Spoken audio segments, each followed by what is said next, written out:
Oke, baik. Assalamualaikum warahmatullahi wabarakatuh. Selamat siang semuanya.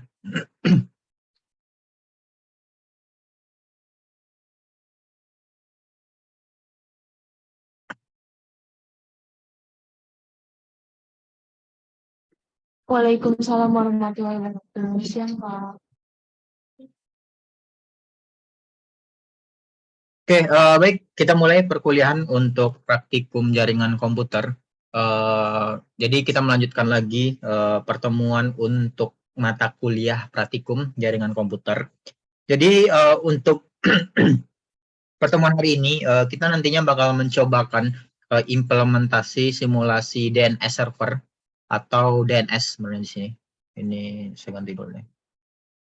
Ini DNS saja deh. Kita bakal ingin mengimplementasikan DNS dengan Cisco Packet Tracer dan juga nantinya kita bakal mencobakan bagaimana sih implementasi di real case. Nanti saya bakal mencobakan juga pakai VirtualBox di Ubuntu, bagaimana caranya setting DNS server ataupun DNS ya dengan terminal, dengan beberapa konfigurasi yang nantinya bakal implementasikan. Nah, sebelum kita masuk ke implementasi dan praktikum si setting DNS-nya, kita harus tahu dulu nih apa sih DNS server itu ataupun DNS itu, lalu tujuan dari DNS itu apa sih sebenarnya. Nah, di sini ada beberapa agenda pertemuan untuk perkuliahan hari ini. Pertama itu nanti kita bakalan berkenalan dulu tentang DNS. Jadi DNS itu adalah Domain Name Server. Secara singkatnya, bagaimana caranya agar sebuah server itu yang tadinya kita mengenalnya menggunakan IP address, sekarang dengan DNS server. Nah, di sebelumnya kan teman-teman juga sudah belajar tentang server, bagaimana konfigurasi simulasi server dengan klien. Nah, yang dimana setiap server itu kemarin kan pasti ada IP address-nya. Contoh 192.168.1.1 misalkan. Nah, lalu ada klien dengan IP misalkan 192.168.1.2,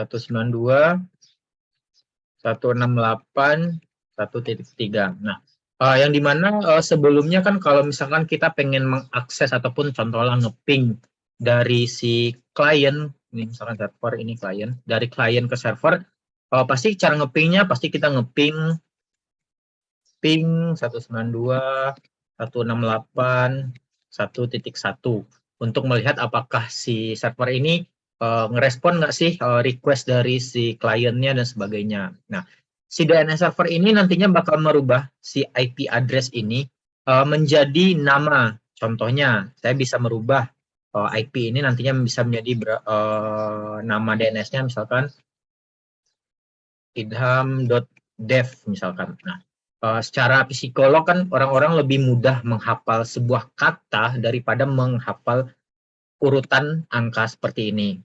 Nah, jadi secara singkat tujuannya DNS itu nantinya bakal merubah si IP address ini. Walaupun nantinya kita tetap bisa mengakses si IP address ini. Jadi ada dua metode, teman-teman bisa ngeping menggunakan si IP address, bisa ngeping menggunakan si DNS ini. Contohnya seperti ini. Contohnya di sini saya buka CMD. Saya pengen ngeping ke Google. Nah, Google itu memiliki DNS 88 IP 88. Nah, seperti ini. Nah, orang-orang bakalan mudah mengingat kalau misalkan ngeping menggunakan kata, sebuah kata, misalkan di sini ping www.google.com. Nah, seperti ini. Jadi nantinya tujuannya si DNS itu bakal merubah sebuah server untuk diakses oleh klien dengan menggunakan nama yang sudah ditentukan seperti itu. Nah, lalu di sini nantinya bakal ada beberapa apa sih fungsi dari DNS ini. Salah satunya tadi saya sudah terangkan agar memudahkan kita dalam mengakses ataupun mengingat alamat dari sebuah server.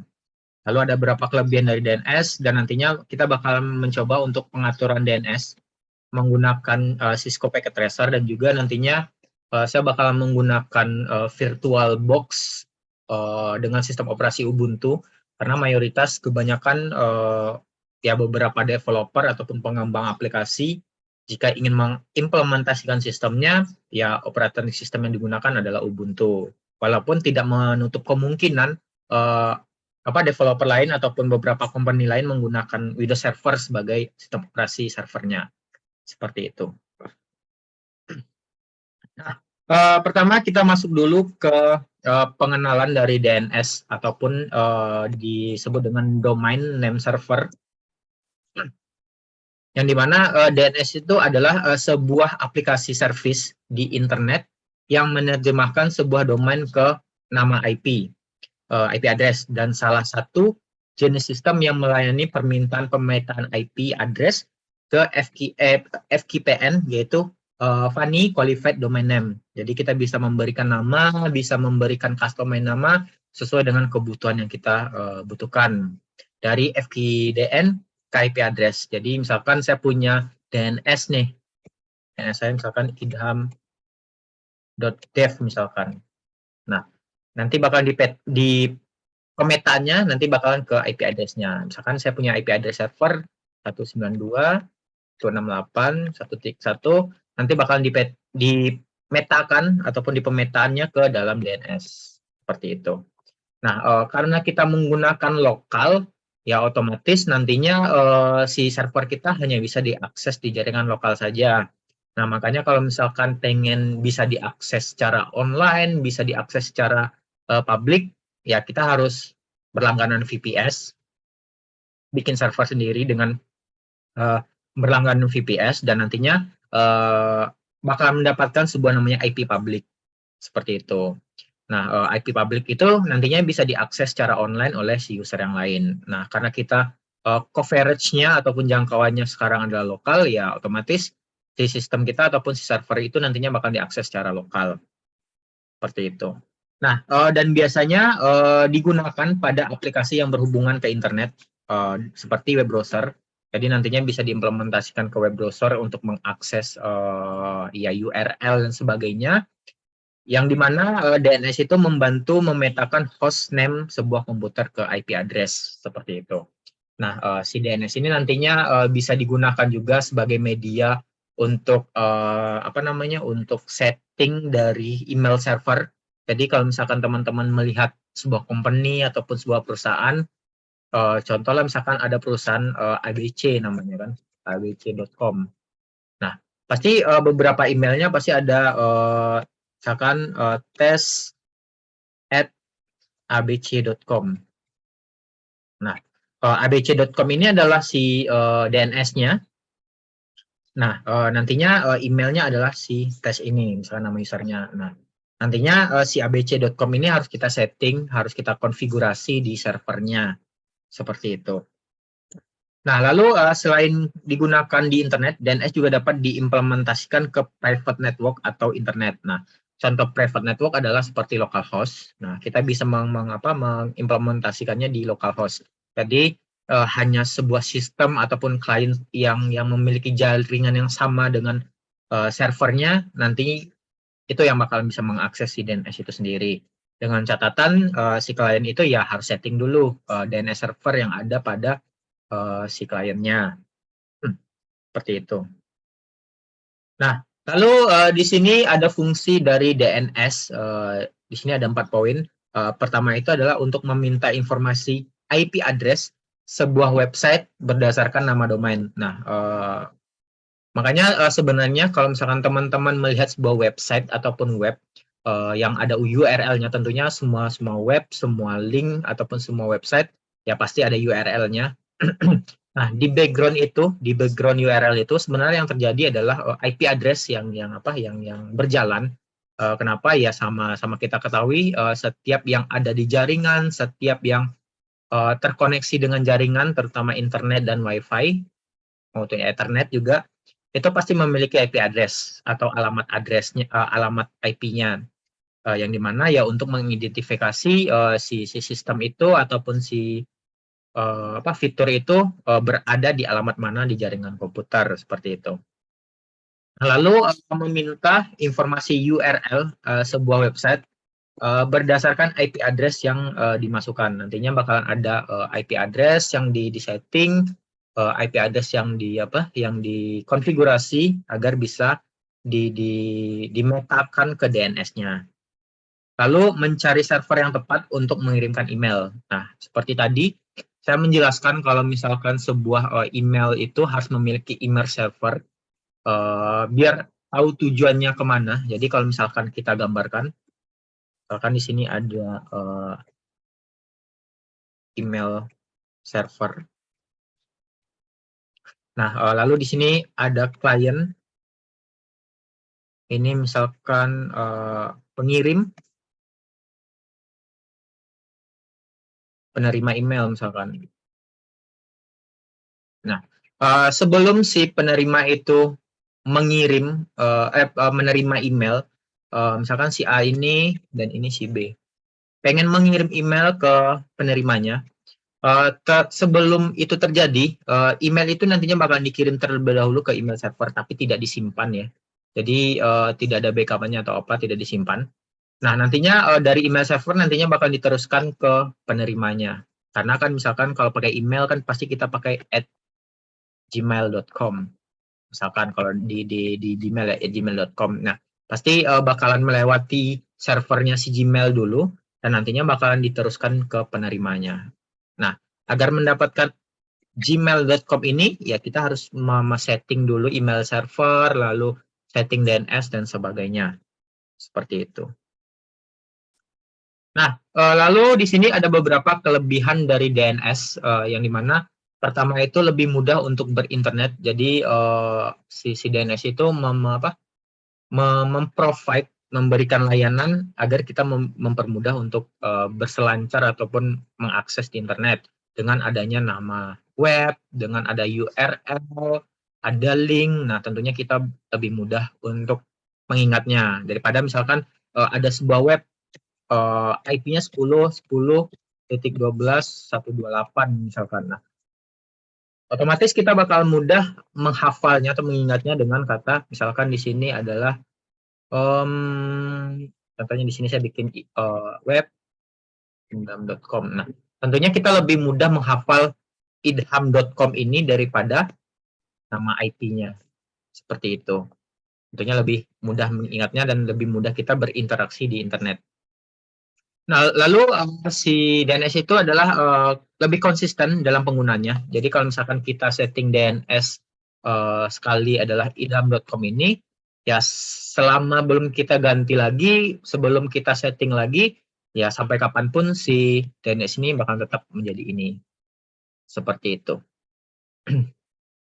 Nah, lalu selanjutnya di sini lebih mudah dikonfigurasi. Jadi dengan adanya DNS ini kita lebih mudah mengkonfigurasi, lalu ngeping suatu server juga lebih mudah, lebih gampang mengingatnya daripada harus mengingat IP address-nya. Lalu lebih aman. Kenapa? Karena IP-nya itu tersamarkan. Jadi kalau misalkan kita lihat orang-orang misalkan ada 10.10 128 128 misalkan.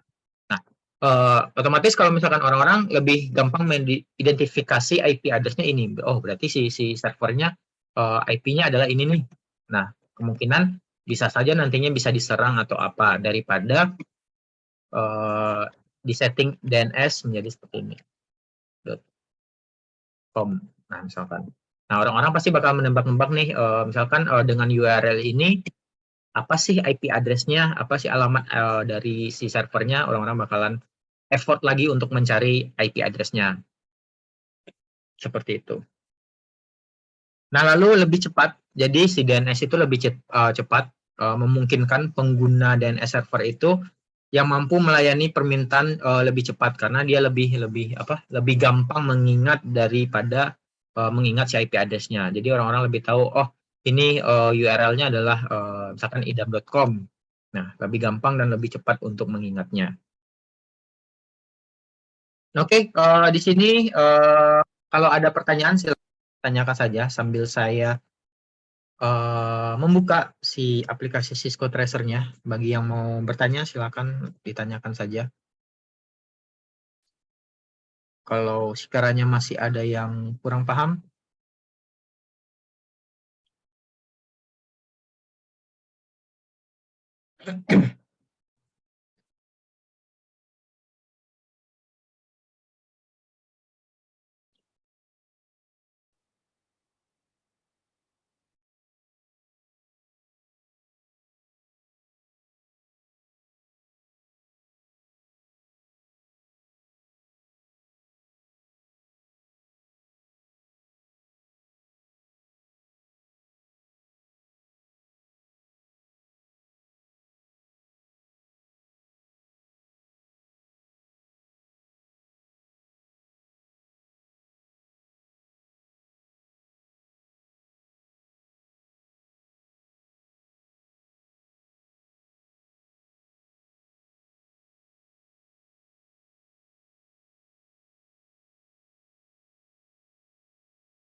oke.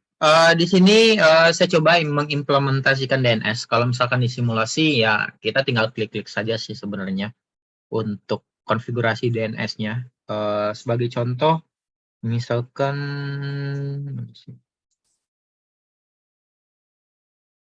nah, contoh di sini saya punya satu server, lalu di sini ada switch misalkan. Lalu di sini ada misalkan tiga klien. Nah, tiga klien yang dimana misalkan servernya saya kasih IP address 192.168.1.1 misalkan.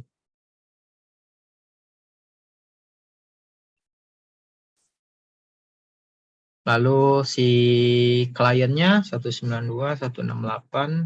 Oh enggak. Kalau si kliennya saya bikin dinamis saja IP-nya. Jadi tidak perlu setting lagi IP-nya. Lalu kita hubungkan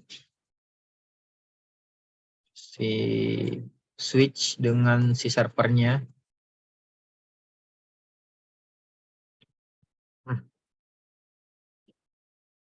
Lalu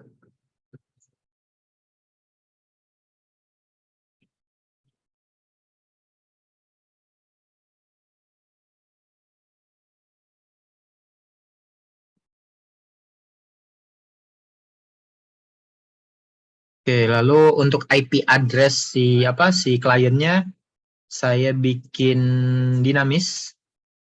Jadi otomatis, jadi tidak perlu setting 103.30.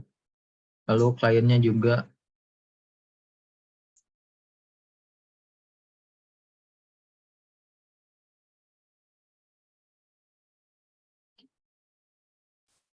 bisa bikin DHCP.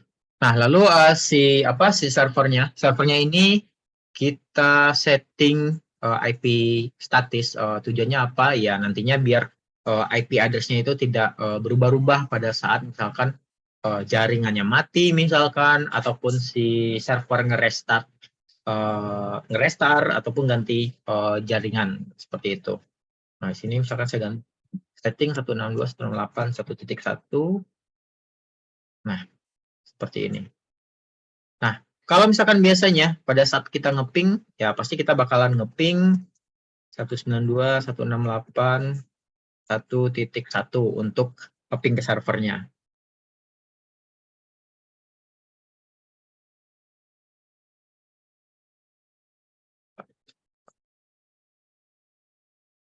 Hmm.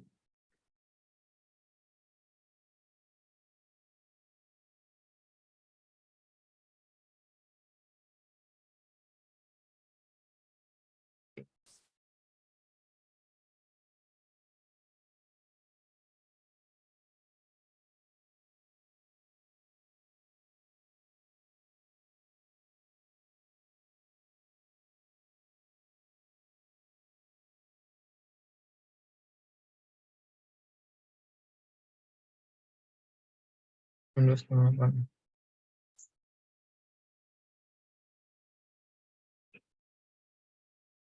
Coba kalau misalkan bikin udah.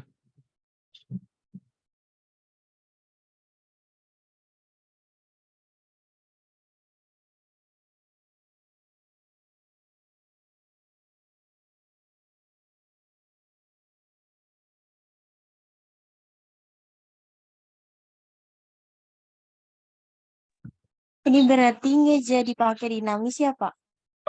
Saya coba dulu statis. Saya coba dulu statis. Kalau misalkan nggak bisa dinamis, ya mau nggak mau kita harus pakai statis. Seperti itu. Kendalanya apa ya? Coba ngoping dulu.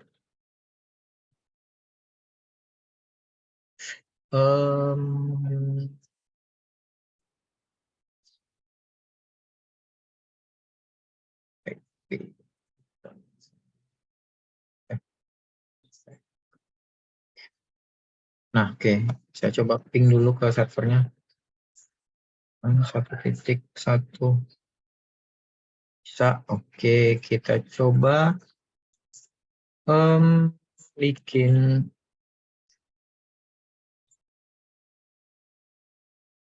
dinamis lagi.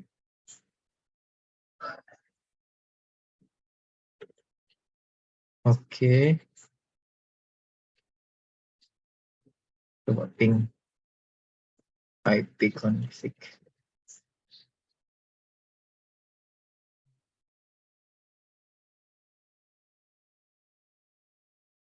Kenapa dia tidak bisa? Di request timeout. Ganti dinamis ya, Pak. Jadinya Iya. nggak bisa. Ya, makanya kenapa dia ganti dinamis dia nggak bisa. Bentar. Oke, ya udah saya bikin statis dulu. Soalnya kalau dinamis, bikin dinamis, bentar, kalau misalkan bikin dinamis sesama-sama. Oke, coba dulu ya. Bentar.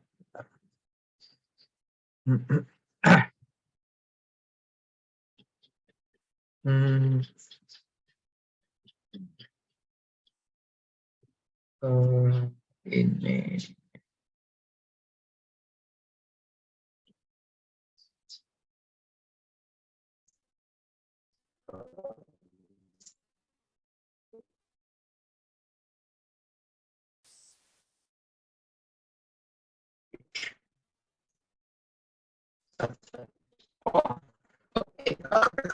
Dia tidak mau IP-nya tidak pas.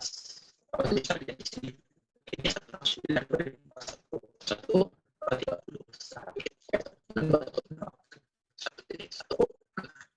Pak, maaf, suaranya putus-putus, Pak.